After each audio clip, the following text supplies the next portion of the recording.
Paris में परमाणु जंग की तैयारी, यूरोप से रूस का विश्व युद्ध। 1290 दिन से ज्यादा की जंग में यूक्रेन अब उस दौर में पहुंच चुका है जहां या तो यूक्रेन के बहुत बड़े हिस्से पर रूस का कब्जा हो जाएगा या फिर फ्रांस, जर्मनी समेत यूरोप के 26 देश यूक्रेन को रूस के खूनी हमलों से बचाने के लिए रूस से सीधी जंग करेंगे। पेरिस में यूरोप, ऑस्ट्रेलिया, जापान और कनाडा के प्रमुखों ने यूक्रेन जंग पर जिस तरह की मीटिंग की है उसे देखकर रूस के राष्ट्रपति बुरी तरह से भड़क गए हैं। दावा किया जा रहा है, रूस ने ऐलान कर दिया है कि अगर एक भी यूरोपीय देश या फिर नेटो के सदस्य देशों ने अपनी सेना यूक्रेन भेजी तो रूस उस सेना को यूक्रेन की जमीन पर ही रौंद डालेंगे। पुतिन ने दो टूक कह दिया है कि अगर यूरोप के 26 देश ये सोच रहे हैं कि वो यूक्रेन को बचा लेंगे तो ये बहुत बड़ी गलतफहमी है। रूस अपनी सैन्य शक्ति के दम पर न सिर्फ यूक्रेन को जंग में बुरी तरह से हराएगा बल्कि रूस यूक्रेन पर कब्जा करके अपने लक्ष्यों को हासिल कर लेगा। पुतिन के इस बयान को सुनकर राष्ट्रपति ट्रंप के होश उड़ गए हैं। हम आपको दिखाने जा रहे हैं कि क्यों वॉर एक्सपर्ट्स दावा कर रहे हैं कि पेरिस में परमाणु जंग की तैयारी अंतिम दौर में है और रूस खुद को एक भीषण जंग के लिए तैयार कर रहा है। सबसे पहले आप ये जान लीजिए कि इस वक्त रूस यूक्रेन में कहां-कहां हमले कर रहा है और अमेरिका समेत यूरोप कैसे रूस को घेरने की कोशिश में जुटे हुए हैं। यूक्रेन को बचाएंगे 26 देश, वर्ल्ड वॉर को मजबूर रूस।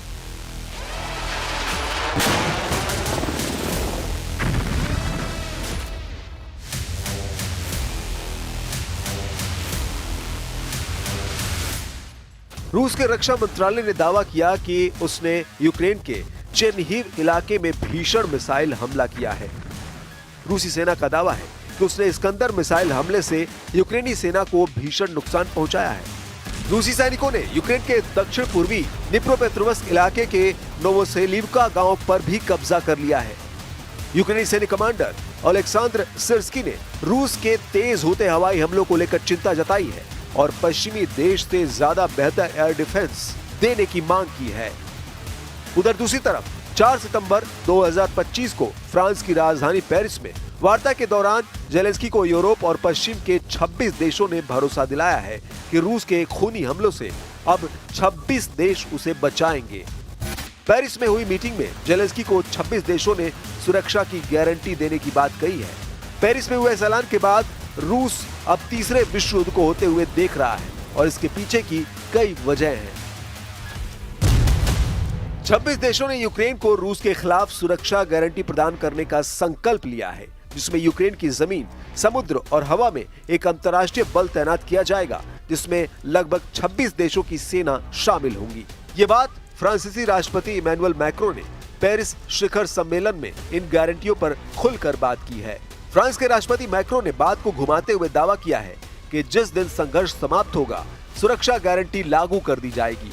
मैक्रों ने यूक्रेनी राष्ट्रपति वोलोडिमीर जेलेंस्की के साथ एलिसी पैलेस में एक संवाददाता सम्मेलन के दौरान ये दावा किया। मैक्रों ने शुरुआत में कहा था कि 26 देश, जिनके नाम उन्होंने नहीं बताए, यूक्रेन में तैनात होंगे, लेकिन बाद में उन्होंने कहा कि कुछ देश यूक्रेन से बाहर रहते हुए भी गारंटी प्रदान करेंगे। जेलेंस्की ने बैठक के बाद कहा कि हम इस पर काम कर रहे हैं कि कौन से देश किस सुरक्षा जोन में भाग लेंगे। वहीं दूसरी तरफ रूस के राष्ट्रपति पुतिन ने दो टूक कह दिया है कि पेरिस में यूक्रेन को 26 देशों से मिलने वाली सुरक्षा गारंटी के दावों को रूस अपने खिलाफ युद्ध मानेगा और यूक्रेन की जमीन पर मौजूद 26 देशों की सेना पर सीधा हमला करेगा। इधर राष्ट्रपति ट्रंप ने एक तस्वीर सोशल मीडिया पर पोस्ट की है, जिसमें पीएम मोदी, राष्ट्रपति पुतिन और राष्ट्रपति जिनपिंग को साथ साथ दिखाते हुए कहा है कि लगता है कि हमने चीन के हाथों रूस और भारत को खो दिया है। ट्रंप का यह बयान हैरान करने वाला है। ट्रंप चीन में हुई एससीओ समिट में चीन, रूस और भारत की दोस्ती से बुरी तरह बौखला गए हैं। ऐसे हालात में सवाल उठने लगे हैं कि क्या फ्रांस ने तीसरे विश्व युद्ध की तैयारी शुरू कर दी है। ये सवाल इसलिए उठ रहे हैं क्योंकि खुफिया दस्तावेजों से खुलासा हुआ है कि फ्रांस ने अपने नागरिक अस्पतालों को बड़े पैमाने पर युद्ध की तैयारी में लगाना शुरू कर दिया है। फ्रांस के स्वास्थ्य मंत्रालय ने बाकायदा इसके लिए गाइडलाइंस जारी किए हैं, जिसमें मार्च 2026 तक देश के अस्पताल को हर रोज सैकड़ों घायल सैनिकों को संभालने के लिए तैयार रहने के लिए कहा गया है। दस्तावेजों से पता चलता है कि फ्रांस न सिर्फ अपने सैनिकों के लिए बल्कि फ्रांस नेटो देशों के सैनिकों के भी इलाज की व्यवस्था कर रहा है। इसके लिए अस्पतालों को एडवांस स्तर पर तैयारी करने के लिए कहा गया है। नेटो के आर्टिकल 5 के तहत अगर किसी भी नेटो देश पर हमला होता है तो सभी देशों को युद्ध में कूदना होगा।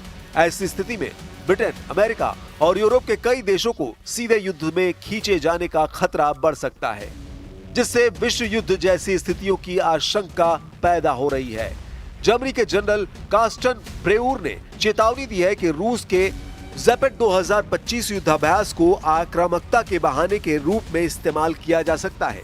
लीक हुए दस्तावेजों से पता चला है कि स्कैंडिनेवियाई देशों में नागरिकों को युद्ध के दौरान कैसे जिंदा रहे इसकी जानकारी दी जा रही है और बाकायदा लोगों के लिए गाइडलाइन भी दी गई है। वहां की सेना में सैनिकों की तेजी से भर्ती की जा रही है। पोलैंड और बाल्टिक देशों में भी सेनाओं को मजबूत किया जा रहा है, जबकि बाल्टिक राज्यों ने टैंक, खाई, माइनफील्ड और रॉकेट सिस्टम से युद्ध संयुक्त रक्षा पंक्तियों को तैयार करना शुरू कर दिया है। रूस के खिलाफ ऑपरेशन डॉइचलैंड, 1000 पन्नों में जर्मनी का वॉर प्लान।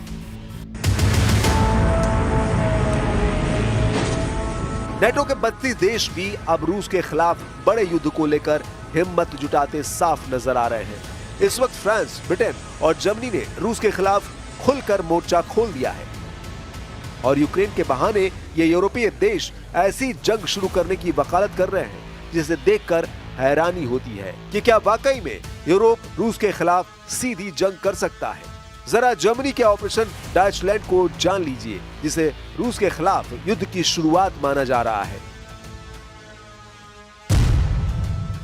जर्मनी ने ऑपरेशन डॉइचलैंड नाम से 1000 पन्नों का एक दस्तावेज तैयार किया है, जिसमें सुरक्षित स्थलों, बंकरों और नेटो सैनिकों और वाहनों की तैनाती का पूरा खाका दिया गया है। इसके अलावा परमाणु युद्ध की भी तैयारी की जा रही है, जिसमें यूरोपीय देश परमाणु हमले की स्थिति में जान बचाने के तरीकों पर काम कर रहे हैं। दस्तावेजों से पता चला है कि जुलाई में ब्रिटेन और फ्रांस के बीच एक समझौता हुआ है, जिसके तहत विश्व युद्ध 3 की स्थिति में दोनों देश अपने हमलों को एक साथ कोऑर्डिनेट करेंगे। ये तैयारियां साबित करते हैं कि यूरोप में संभावित बड़े युद्ध की तैयारियों का स्तर कितना गंभीर है। एक्सपर्ट्स का कहना है कि फ्रांस की ये तैयारी न सिर्फ होने वाली जंग की तैयारियां दिखा रहा है, बल्कि तीसरे विश्व युद्ध की शुरुआत का गंभीर संकेत है। रूस का पलटवार, यूक्रेन के 143 ठिकाने तबाह।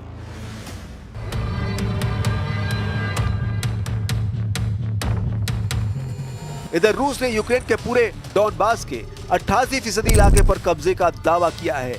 ट्रंप के सामने भी पुतिन ने 15 अगस्त 2025 को कहा था कि अगर यूक्रेन के 4 बड़े इलाके रूस को यूक्रेन सौंप दे तो रूस सीज फायर के लिए तैयार हो सकता है। लेकिन जेलेंस्की ने 2 टूक कह दिया है कि यूक्रेन की जमीन रूस को गिफ्ट में नहीं दी जाएगी। यूक्रेनी सेना ने भी चुन चुनकर रूस की तेल रिफाइनरियों में भयंकर हमले किए हैं। तेल रिफाइनरियों से उठता धुआं साफ दिखाता है कि यूक्रेन, अमेरिका और नेटो चाहते हैं कि अगर रूस के तेल रिफाइनरियों को तबाह कर दिया तो रूस लाखों बैरल तेल रोज निर्यात नहीं कर पाएगा और जंग रोकने के लिए मजबूर हो जाएगा।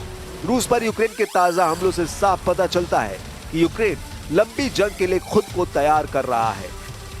लेकिन इधर रूस ने भी पूर्वी यूक्रेन के साथ साथ पश्चिमी यूक्रेन पर बेहद आक्रामक हमले किए हैं, जिसकी वजह से ल्विव शहर में भयंकर तबाही मची है।